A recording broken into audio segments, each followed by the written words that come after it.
नमस्कार दोस्तों, knockout education में आपका स्वागत है। Knockout education way of learning आपके लिए लेके आया है कंप्यूटर के क्वेश्चन।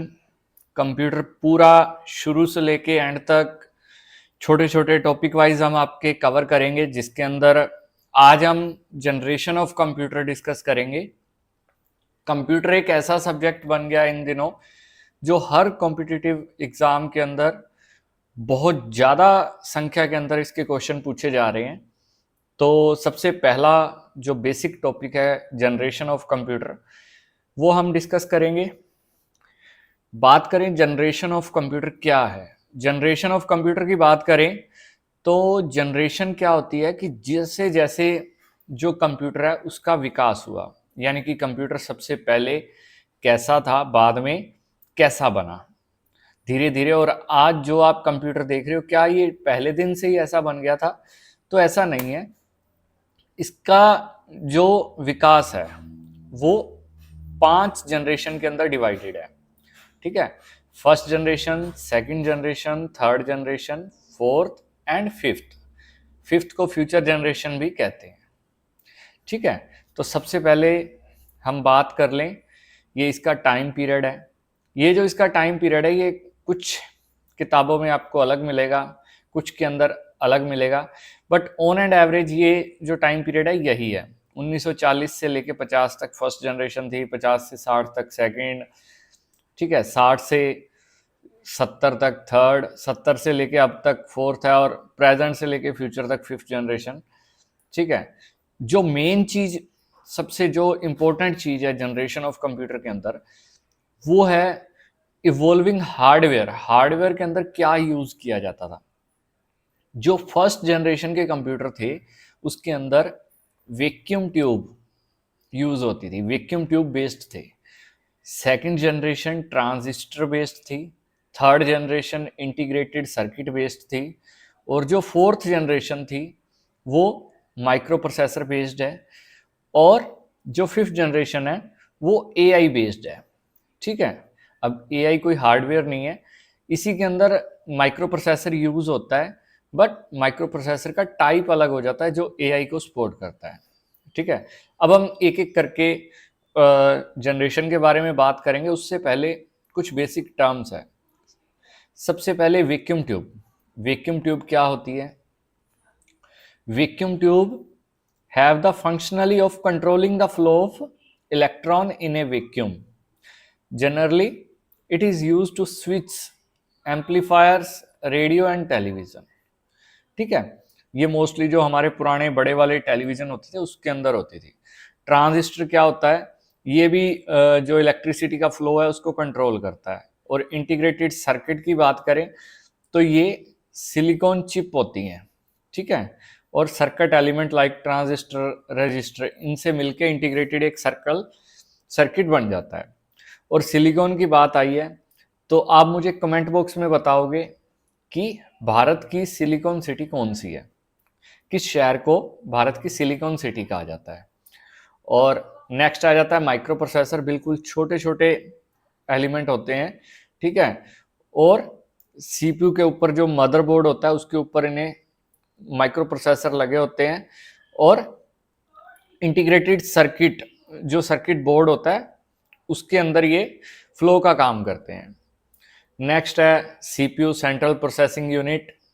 ठीक है, ये प्रोसेसिंग और ऑपरेशन वर्क करता है कंप्यूटर के अंदर। सीपीयू, सेंट्रल प्रोसेसिंग यूनिट, ये फुल फॉर्म पूछ लेता है आपसे। सीपीयू की फुल फॉर्म क्या है? Central processing unit. ठीक है, मैग्नेटिक ड्रम क्या है? Magnetic drum is like a cylinder that store data and cylinder. ठीक है, नेक्स्ट है मैग्नेटिक कोर,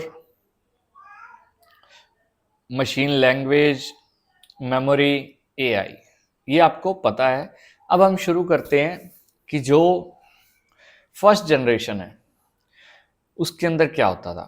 फर्स्ट जनरेशन के अंदर जो टेक्नोलॉजी यूज होती थी वो वैक्यूम ट्यूब की यूज होती थी।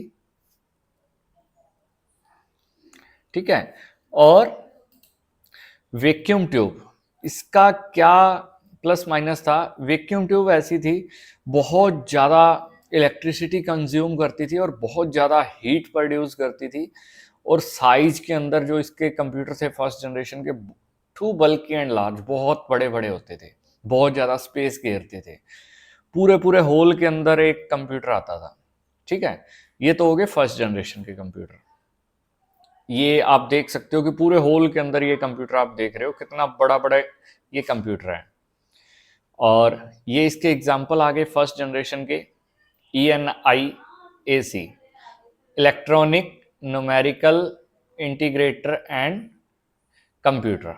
ठीक है, ये बिल्ड किया था जे प्रिस्पर एक्कर्ट ने और जॉन वी मोकली ने।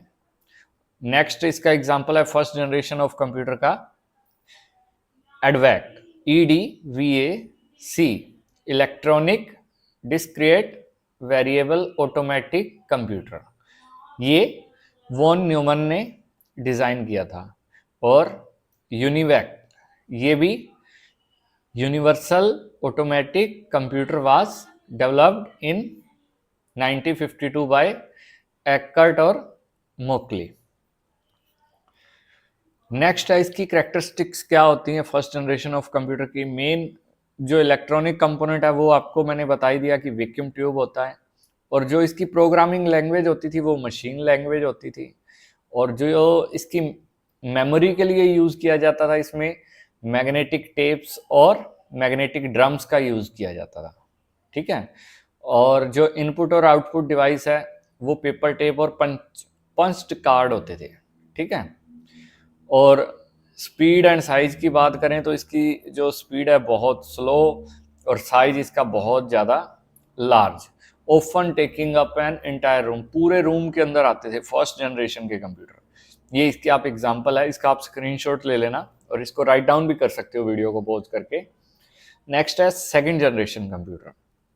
अब जैसे जैसे समय में सुधार होता गया तो वैसे वैसे टेक्नोलॉजी डेवलप होती गई, तो वैक्यूम ट्यूब की जगह है वो किसने ले ली, ट्रांजिस्टर ने ले ली। ठीक है, ट्रांजिस्टर ने जगह ले ली वैक्यूम ट्यूब की। तो अब ट्रांजिस्टर आ गए, तो ट्रांजिस्टर सिंपल सी बात है, ये सेमीकंडक्टर मटेरियल से बने होते हैं और एक क्लोज सर्किट होता है। ये ट्रांजिस्टर आप देख सकते हो। इसके अंदर क्या फ़र्क हुआ, एक तो जो उसका साइज था फर्स्ट जनरेशन कंप्यूटर का वो छोटा हो गया, वो बहुत ज़्यादा हीट प्रोड्यूस करते थे फर्स्ट जनरेशन वाले, ये उससे कम हीट प्रोड्यूस करने लग गए। वो बहुत ज़्यादा जगह घेरते थे, तो ये उससे थोड़ी कम जगह पे आने लग गए। और इसमें उसके अंदर मशीन लैंग्वेज का यूज़ होता था, तो इसमें high level to programming language and made programming comparatively a simple task. उसके अंदर प्रोग्रामिंग बहुत टिपिकल टास्क होता था फर्स्ट जनरेशन में, लेकिन सेकंड जनरेशन में ये थोड़ा सा सिंपल टास्क हो गया। ये इसकी लैंग्वेज भी आप देख सकते हो, फोर्ट्रॉन, एल्गोल, कोबॉल। ये लैंग्वेज कई बार एग्जांपल देके पूछ लेता है कि फोर्ट्रॉन लैंग्वेज किस जनरेशन के कंप्यूटर के अंदर यूज होती थी, तो ये सेकंड जनरेशन के कंप्यूटर थे, 1956, 1958 और 1959। ये इसकी कैरेक्टरिस्टिक्स है। ट्रांजिस्टर का यूज़ होता है सेकंड जनरेशन में, और मशीन लैंग्वेज और असेंबली लैंग्वेज दोनों आ गई थी इसमें। और मेमोरी की बात करें तो मैग्नेटिक कोर और मैग्नेटिक टेप और डिस्क आ गई थी। इनपुट आउटपुट डिवाइस में मैग्नेटिक टेप और पंच्ड कार्ड थे। और साइज की बात करें तो स्मॉलर इन साइज, एंड जो पावर कंजप्शन थी वो फर्स्ट जनरेशन के कंप्यूटर से कम थी। और ये नीचे इसके एग्जांपल हैं सेकंड जनरेशन के कंप्यूटर्स के, PDP-8, IBM 1400 series, IBM 7090 and 7094, UNIVAC 1107, CDC 3600, ये सब एग्जांपल है सेकंड जनरेशन ऑफ कंप्यूटर के। अब बारी आती है थर्ड जनरेशन की। तो जैसे जैसे समय का विकास होता है तो वैसे वैसे टेक्नोलॉजी चेंज होती है। तो थर्ड जनरेशन के अंदर क्या होता है, ट्रांजिस्टर जो होते हैं, बड़े बड़े ट्रांजिस्टर, वो किसकी उसकी जगह कौन ले लेता है, इंटीग्रेटेड सर्किट ले लेते हैं, छोटे छोटे इंटीग्रेटेड सर्किट ले लेते हैं। तो इससे भी क्या फर्क पड़ता है, वही फर्क पड़ता है जो फर्स्ट जनरेशन से सेकंड जनरेशन में पड़ा था, लेकिन एज कंपेयर टू इसमें सेकंड जनरेशन से थर्ड जनरेशन में आते हैं तो सेकंड जनरेशन के कंपैरेटिवली ये कम हीट प्रोड्यूस करते थे, कम इलेक्ट्रिसिटी यूज करते थे, और साइज में भी छोटे हो गए थे, और सिलिकॉन चिप्स इस पे बनी होती थी ट्रांजिस्टर पे। तो integrated circuit was made from silicon, also called silicon chips. तो इससे वही हुआ कि ये छोटे छोटे आप जो देख सकते हो इंटीग्रेटेड सर्किट, इससे यूज होना लगा इनका। और इसकी जो करेक्टरिस्टिक्स है थर्ड जनरेशन की कंप्यूटर की, हाई लेवल लैंग्वेज का यूज होने लग गया।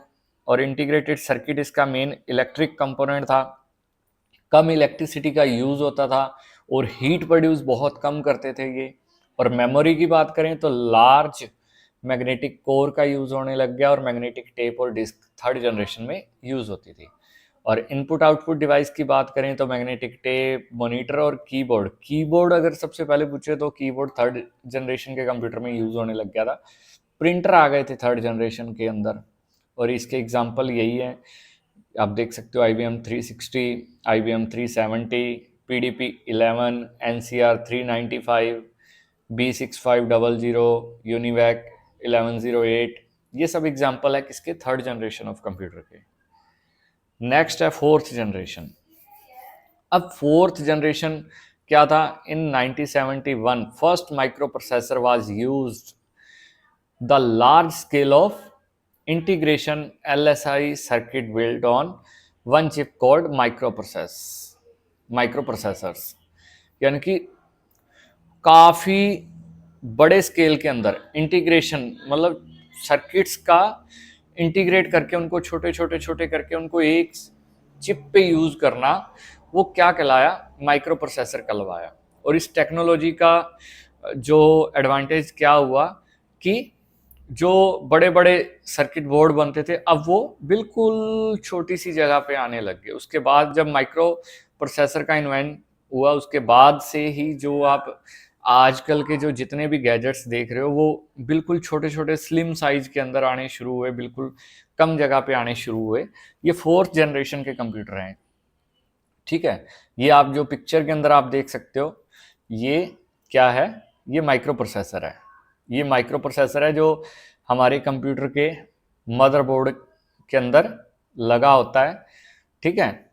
और इसकी जो टेक्नोलॉजी है VLSI है, ठीक है। और इसके अंदर बात करें तो large scale integration and the micro processor, VLSI micro processor use होने लग गए। सेमीकंडक्टर मेमोरी इसमें यूज होने लगी, रैम और रोम।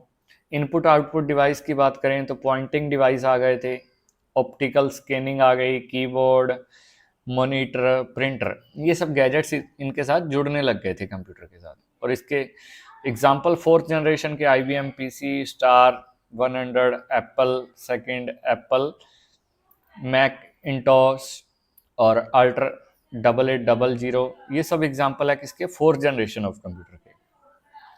अब आती है फिफ्थ जनरेशन। फिफ्थ जनरेशन के बारे में आपको बताने की वैसे ज़रूरत नहीं है, जो प्रेजेंटली जो जितने भी कंप्यूटर चल रहे हैं वो सब किसके हैं, फिफ्थ जनरेशन के हैं, ठीक है। इसके अंदर AI का यूज़ होता है, और इसके अंदर जितने भी हैं, मतलब माइक्रो से माइक्रो साइज के अंदर कंप्यूटर आ रहे हैं, छोटे छोटे गैजेट्स आ रहे हैं। और इसके अंदर जो माइक्रो प्रोसेसर की टेक्नोलॉजी है वो ULSI है, ultra large scale integration technology है। और पैरेलल प्रोसेसिंग मेथड है ULSI, ठीक है। और लैंग्वेज की बात करें तो अंडरस्टैंड नेचुरल लैंग्वेज, यानी कि जो हमारी लैंग्वेज है, ह्यूमन लैंग्वेज है, उसको भी ये क्या कर रहा है, अंडरस्टैंड कर रहा है AI। और साइज की बात करें तो ये पोर्टेबल है और बहुत ही क्या है, छोटे हैं साइज के अंदर। और इनपुट आउटपुट डिवाइस की बात करें तो जितने भी आजकल आप जितने भी गैजेट्स आप सुनते हो वो सब फिफ्थ जनरेशन के कंप्यूटर के अंदर यूज होते हैं, जैसे जॉयस्टिक होगी, ट्रैक पैड हो गया, touch screen, pen, speech input, light scanner, printer, keyboard, mouse, monitor, ये सब इनपुट आउटपुट डिवाइस हैं किसके, फिफ्थ जनरेशन ऑफ कंप्यूटर के। और बात करें एग्जाम्पल की तो आजकल जितने भी डेस्कटॉप, लैपटॉप, टैबलेट, स्मार्टफोन, ये सब क्या है, फिफ्थ जनरेशन ऑफ कंप्यूटर के एग्जाम्पल हैं। तो आई होप कि आपको जो मैंने ये जनरेशन ऑफ कंप्यूटर्स करवाई हैं आपको समझ आ गई होंगी। मेनली इसके अंदर यही है कि कंप्यूटर कैसे बना और आज जो कंप्यूटर है इसके अंदर क्या क्या चेंजेस हुए। तो मेन तो जो क्या है, जो सबसे पुरानी जनरेशन थी वो हीट बहुत ज़्यादा प्रोड्यूस करती थी, ठीक है। और जैसे जैसे क्या है जनरेशन बढ़ती गई तो हीट क्या है कम होती गई। और साइज की बात करें तो साइज भी पहले बहुत ज़्यादा बड़ा होता था, और जैसे जैसे जनरेशन बढ़ी वैसे वैसे साइज भी इनका क्या होता गया, छोटा होता गया। और स्पीड की बात करें तो स्पीड पहले बहुत कम होती थी, और जैसे जैसे इनकी जनरेशन बढ़ी स्पीड इनकी क्या होती गई, बहुत फास्ट होती गई। और इलेक्ट्रिसिटी की बात करें तो इलेक्ट्रिसिटी पहले ये बहुत ज़्यादा कंज्यूम करते थे, और आजकल ये बहुत कम इलेक्ट्रिसिटी कंज्यूम करते हैं। और ये थी हमारी कंप्यूटर की जनरेशन की वीडियो, और इसी क्रम के अंदर मैं आपको कंप्यूटर की सारी वीडियोस आगे एक एक टॉपिक में लेके आऊँगा, और कोई भी क्वेश्चन आपका इन वीडियोस से बाहर नहीं जाएगा। आई होप आपको ये वीडियो बहुत पसंद आई होगी। अगर आपको ये वीडियो अच्छी लगी तो अपने दोस्तों के साथ शेयर करें, चैनल को सब्सक्राइब करें, और आने वाली वीडियोस के नोटिफिकेशन के लिए बेल आइकन को प्रेस करें। Thank you, have a nice day.